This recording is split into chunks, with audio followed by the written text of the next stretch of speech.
That's definitely powerful. I tell a lot of people, like, I mean, your situation, you keep it real. Like, you give it to people raw and uncut. They might not want to hear it. They might, you know what I mean?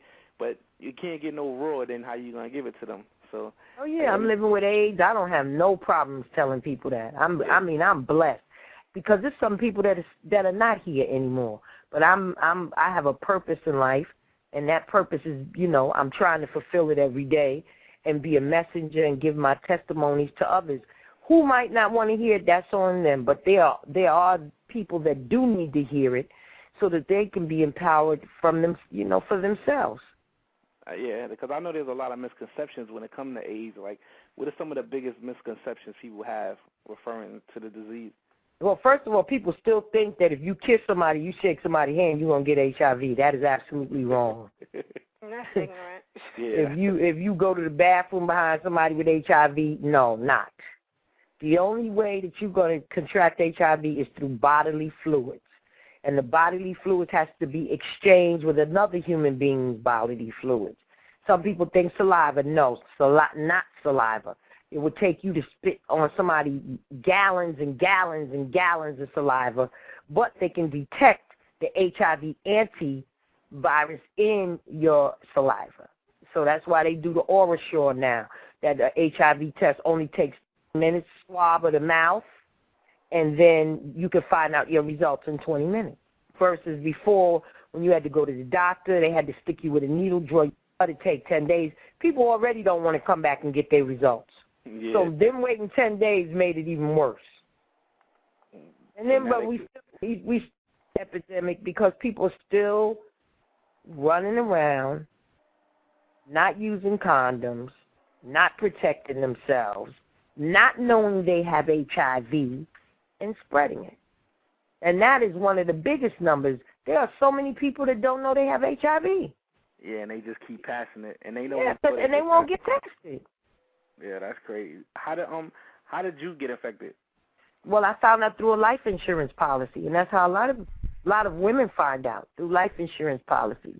I went and I wanted to have a policy because I had 2 children, and I wanted a $100,000 policy. And when you want a policy that large, they don't want anybody getting ready to kick the bucket. Yeah, so exactly. you have to take an HIV test. If you have any pre-existing conditions, you will not be able to get a large insurance policy. And so people need to know that, too. So how did you actually get infected with it? Do you know? I was dating a gentleman who lived in Jamaica, West Indies. I was going to go to Jamaica. I was going to move to Jamaica. And I was I ain't even going to say in love because at that point I was looking for love in all the wrong places. I was infatuated, which I thought was love. But the thing was, if I really loved myself as much as I do now, I would have certain things would have,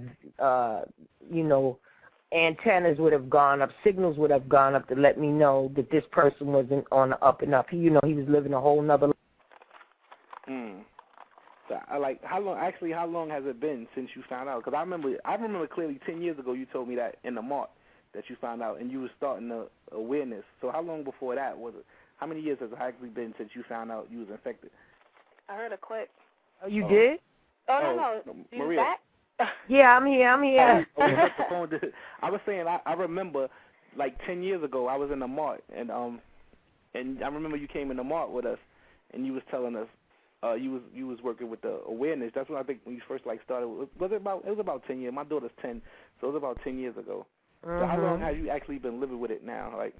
Well, I was diagnosed with HIV in 1995, and then with full-blown AIDS in 1998. So about 13 years. 13. So how do you stay so healthy? Everybody see you. I know your energy is 100% positive. People just got to feed off of that. But how do you keep yourself up? When somebody see you, they look at you. You look great. That's God. That ain't me. You have to ask Him. That He chose me. Because there are many people that's taking medications just like me, but they don't look like me.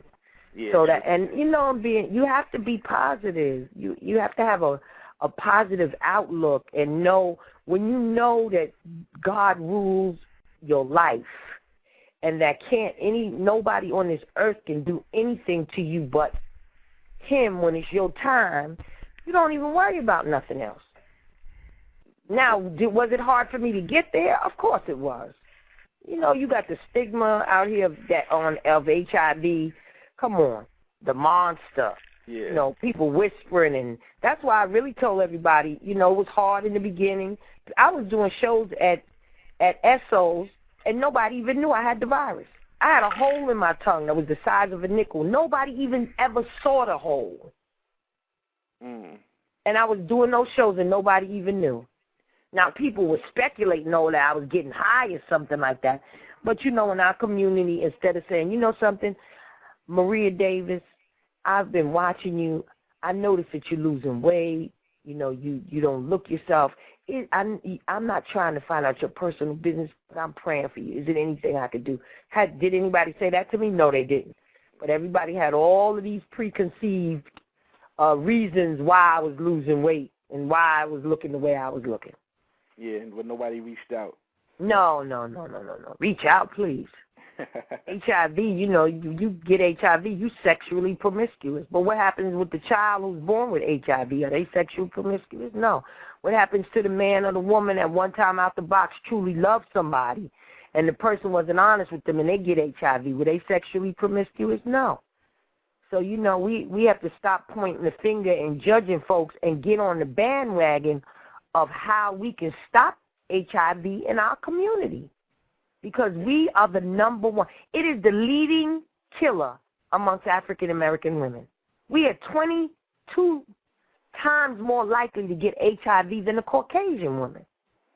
Teens are at 63% of newly infected cases. Our seniors, half of the newly infected cases, seniors. Wow. So if we put all of that, all of those numbers together, we're over 100%. Yeah, that's crazy. And instead of us trying to say, people look at it, people look and don't think it can happen to them. Let me tell you something. HIV don't care who the hell you are.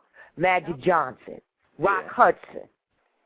We can't say Arthur Ashe because he got it through a blood transfusion.